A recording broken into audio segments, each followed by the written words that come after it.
Alhamdulillahirabbil alamin. Hamdan yanbaghi li jalalihi wa 'azimi sultanihi. Hamdan yuwafi ni'amahu wa yukafi'u mazidah. Lakal hamdu ya Rabb kama hadaitana, wa lakal hamdu ya Rabb kama razaqtana, wa lakal hamdu ya Rabb kama 'allamtana. Asyhadu an la ilaha illallah wa asyhadu anna Muhammadan 'abduhu wa rasuluh.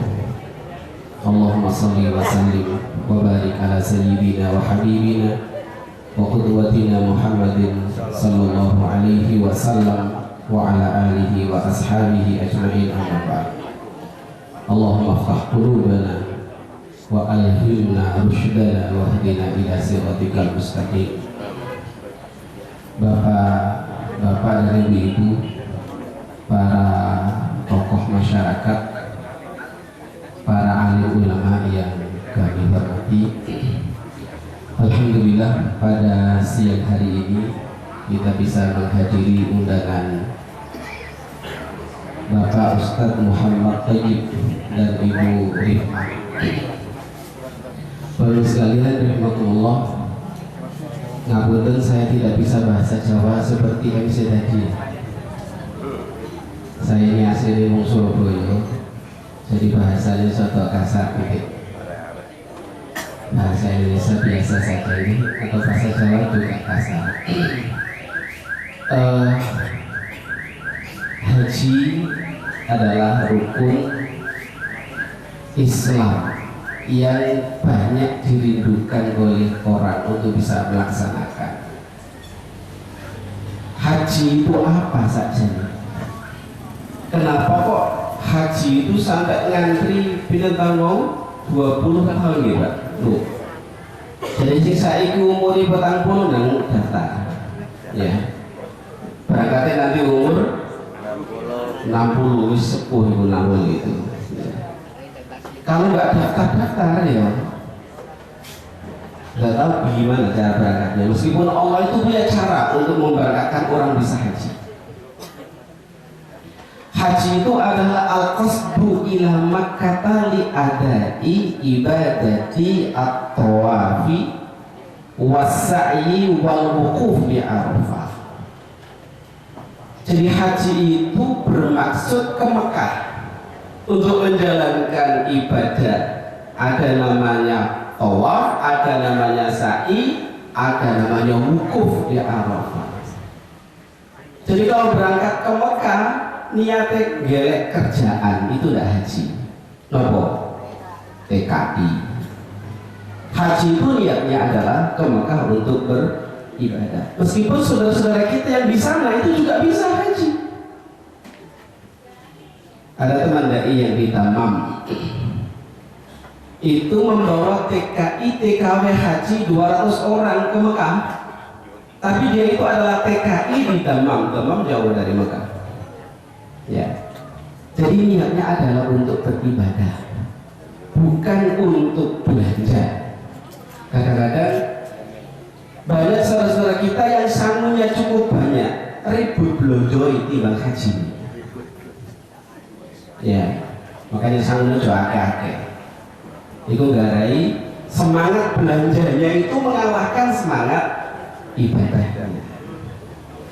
Ketika Rasulullah SAW ditanya oleh sahabat, ayyul a'mali afdalu,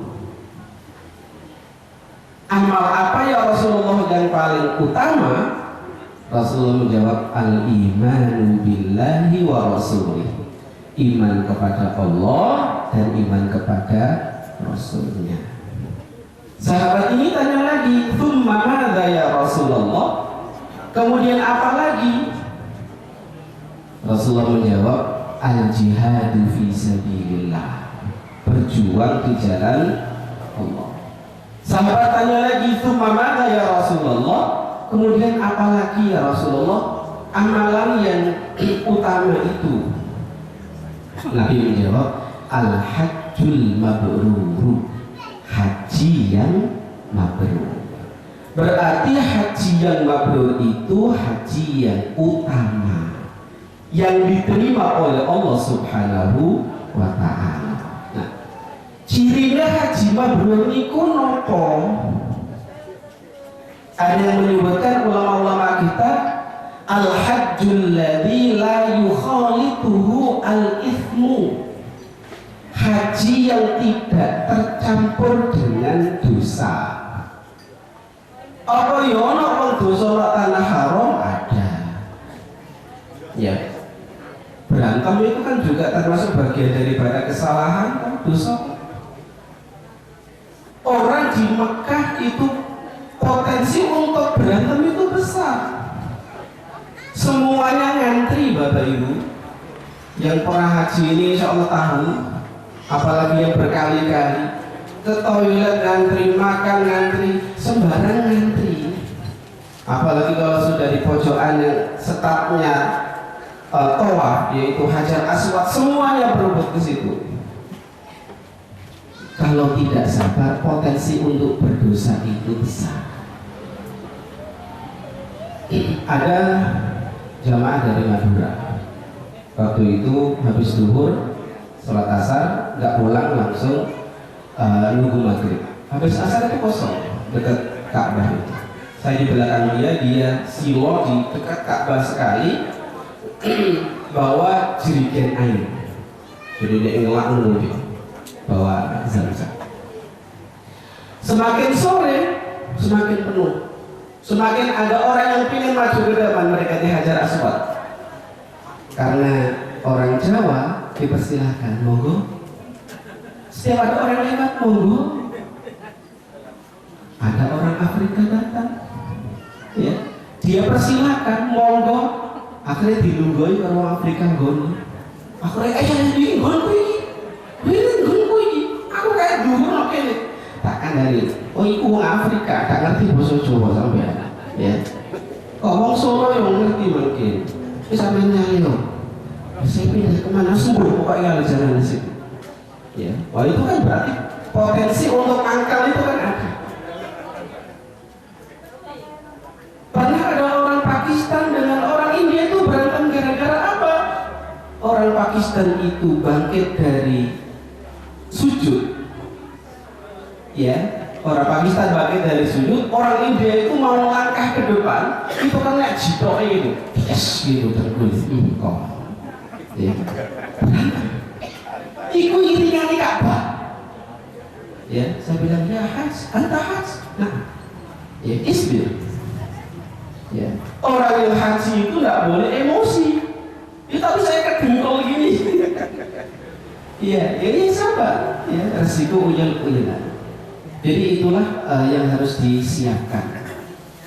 Al-hajjul mabrur, al-hajjul ladzi la yukhalituhu al-ithm. Hasan Al-Basri mendefinisikan atau menafsiri ciri haji mabrur itu apa? An yarji'a zahidan fid dunya raghiban fil akhirah. Ciri wong sing haji mabrur, bukan sing haji mabrur. Nanti saya ceritakan haji mabrur. Ciri orang yang haji mabrur itu adalah an yarji'a zahidan fid dunya raghiban fil akhirah. Ketika pulang selesai haji, itu dia semakin zuhud terhadap urusan dunia dan dia semakin terpacu untuk menyiapkan akhiratnya. Nah, kalau ada orang pulang haji kok semakin serakah, itu ciri-ciri nopo? Mabur atau mabur? Mabur. Ya. Mulai haji kok semakin serakah, itu mabur gitu. Mabur nggak bersahabat. Ya. Ada lagi yang meriwayatkan. Ciri orang yang haji mabrur itu adalah i'amut ta'ami walilul kalam. Jadi kalau pulang haji itu semakin senang untuk berbagi.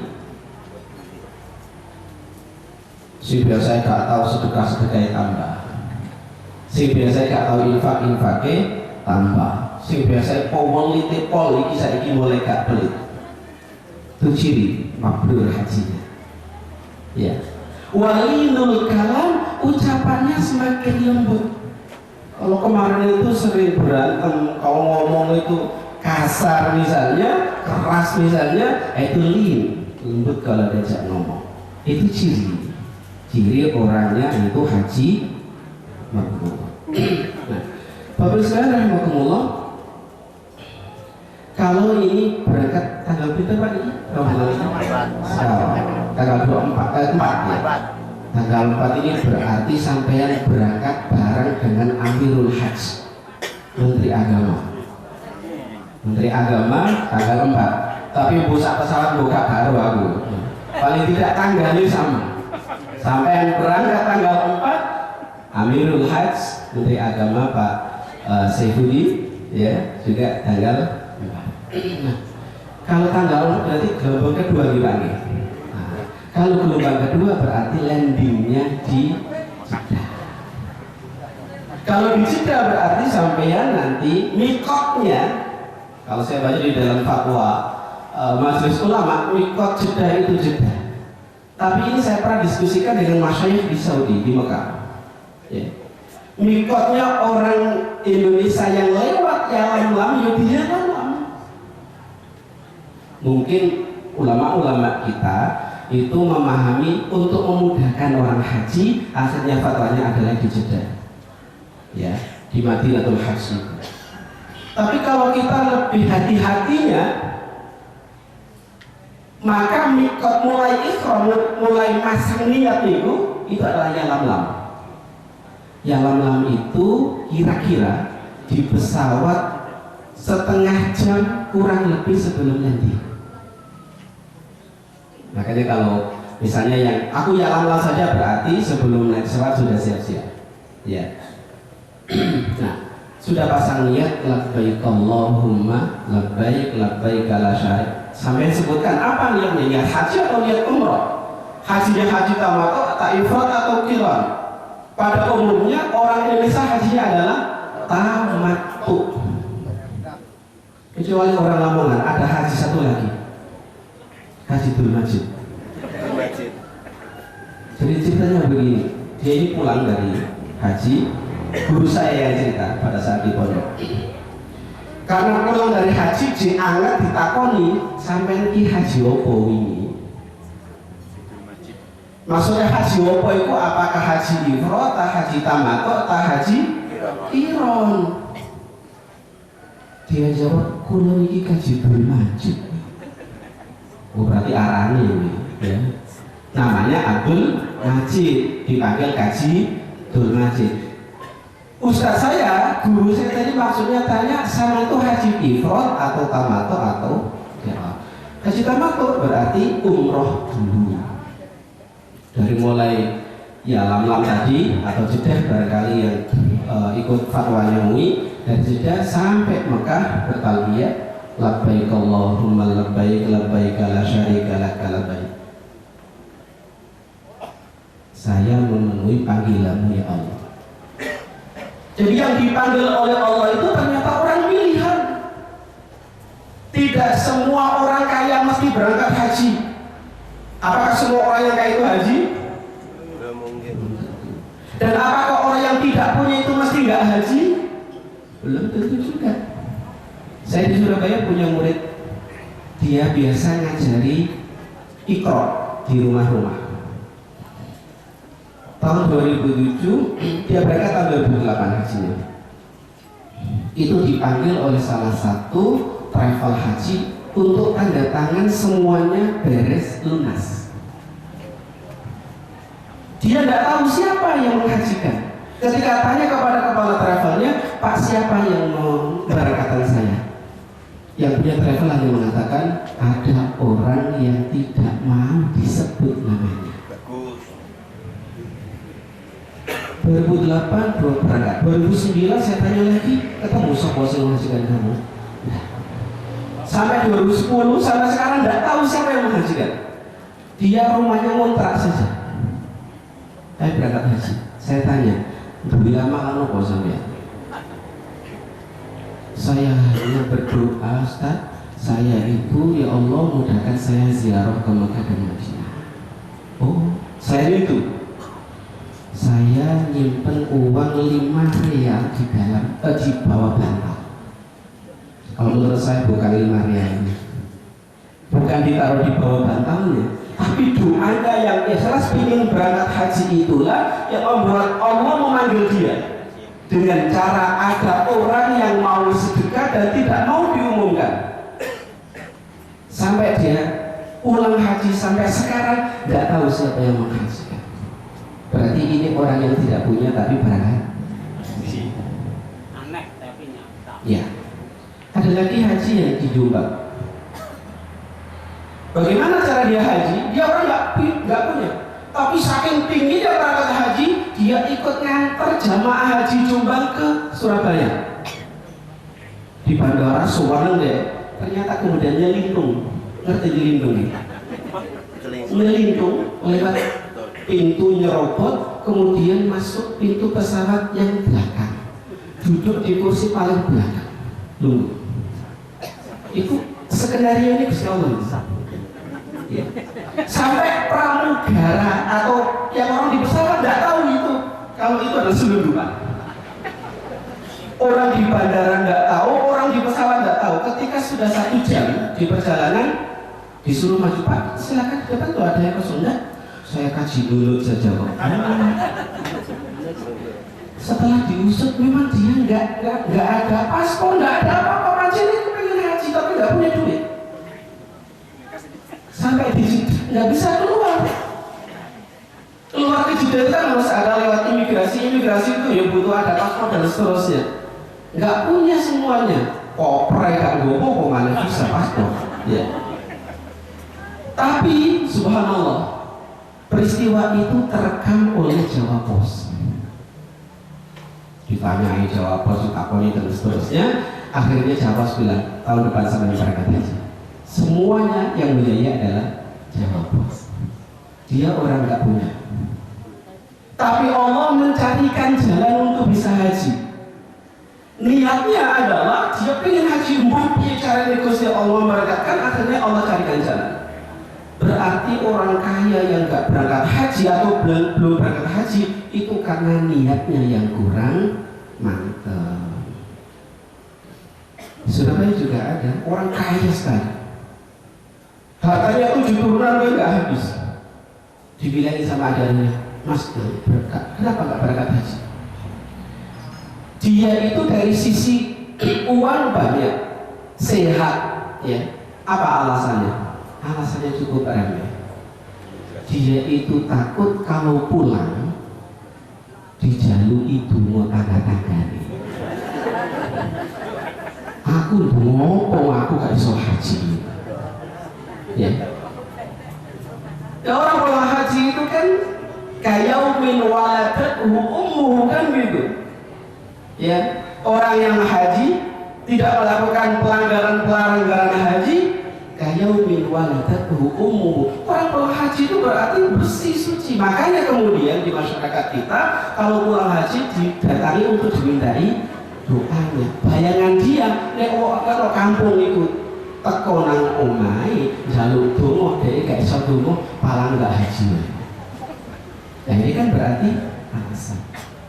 Karena Allah belum memanggil. Berarti tergantung niatnya. Kalau niatnya kuat, insya Allah walaupun tidak punya harta, Allah akan mencarikan jalan seperti itu. Ya. Nah, sampai nanti di Mekah, sampai cari hotelnya nggak tahu di mana. Di mana Pak? Hotelnya? Mahbasjid. Saya pernah ke situ. Dekat dengan Masjid Bin Bas. Ya. Tadi imigrasinya gimana? Tas imigrasi kok bisa masuk gimana? Siapa? Yang kabur? Iya. Yang nggak bawa tas apa-apa, bawa hanya ini aja. Tidak, maksudnya imigrasi itu loh. Nah iya, itu yang nyelipung itu Gusti Allah yang menskenario. Ya. Jadi ternyata dia lolos dari pemeriksaan di Bandara Juanda. Makanya itu waktu itu menjadi catatan hitam Bandara Juanda, kebobolan seorang haji mabur. Ya, yang pertama mabur ya, mabur sampai di Jeddah balik lagi, ya, sampai di Jeddah balik lagi, kemudian tahun berikutnya baru berangkat haji semuanya ditanggung oleh jamaah. Nah, jadi dengan nanti kalau di Mahbas Jin itu kalau tahun 2012 saya ke sana, itu adalah hotel yang paling dekat bagi jamaah Indonesia.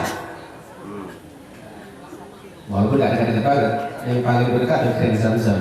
Tapi Ibu Biro bayar Grand Zamzam itu ya. Kalau Grand Zamzam itu kalau sama laku belum naik itu Ka'bah ya. Gitu. Jadi Mahbasi termasuk yang paling dekat. Insya Allah jalan kaki kuat. Kalau semangatnya tinggi, insya Allah jalan kaki lewat terowongan sudah sampai di Mahbasi. Sudah sampai hotel, nanti kemudian kalau sudah sehat semuanya siap tawaf, ya. Kemudian sa'i, kemudian tahallul, sudah sampai bisa ganti baju biasa. Sampai nunggu tanggal 8 Dzulhijjah. Sebelum tanggal 8 Bapak Ibu sekalian, kalau jemaah haji jangan habiskan waktunya untuk umroh berkali-kali, meskipun boleh lebih dari, tapi tolong diingat tenaganya. Saya perhatikan jemaah Indonesia, terutama yang berangkat dari Madinah, itu dorong haji ku waktu luar biasa. Ya, yo waktu yo macam-macam itu. Saya bilang di istirahat ya. Selesai umroh istirahat. Boleh kita umroh berlebih dari sekali, tapi jangan dipaksakan fisik jenengan. Tanggal 8 itu inti perjalanan haji. Haji sampean itu berapa hari sih? Nafar hari atau nafar apa Pak biasanya? Nafar hari berarti tanggal 8, 9, 10, 11, 12, Nendino. Nafar hari berarti sanggup kerikilnya lebih banyak 21. Tapi nggak usah bawa kerikil atau salah 3 ya. Jangan-jangan kok pernah mau kerikil ya Pak. Nggak usah, di sana banyak. Ya, nafar hari. Nah, pada saat itu sudah sampai selesai tahallul, umroh sudah selesai. Nanti tinggal memperbanyak sholat di Masjidil Haram. Bapak sekalian rahimakumullah, yang saya ingin sampaikan, ketika di tanah haram, tolong jangan sampai ada sedikit pun sifat kesombongan itu muncul. Meskipun sudah orang sombongnya ini sidi-sidi dimaafkan, tapi di sana jangan. Akan dibalas langsung oleh Allah Subhanahu wa taala. Tahun 2008 saya bawa jamaah. Saya bilang, tolong kalau nanti ke haram, saya dekat Pak Masjid di Aziziyah, Asyamaliyah. Saya bilang kalau ke haram jangan ada yang sendirian, tolong bareng-bareng. Dia langsung nyelotok bilang, aku jalannya loh. Oh, ini kan berarti ada unsur sombong. Aku loh jalannya, saya tahu jalannya. Dia berangkat asar untuk sholat maghrib, isya, maunya itu pulang ke hotel. Ternyata sampai subuh nggak datang. Baru setelah subuh datang. Loh, iya Pak, saya semalam nggak tahu jalan, nyasar. Mau pulang salah, bukan jalan. Aku turun haram loh. Iya. Jadi ketika kita merasa lebih tahu, merasa sombong, ternyata Allah menunjukkan, oh ternyata kamu cari jalan ke Aziziyah saja nggak tahu. Ya, dibuat oleh Allah bingung dia, muter-muter karo jalan. Gitu. Makanya Bapak-Ibu sekalian, tolong keplek itu selalu ada. Jam jangan sampai ketinggalan. Ada alat, ya gelang, maaf ya. Gelang jangan sampai ketinggalan. Ada pernah saya ketemu dengan orang Alor, NTB ya, Alor. NTB apa NTB Pak? NTB ada nih, Alor.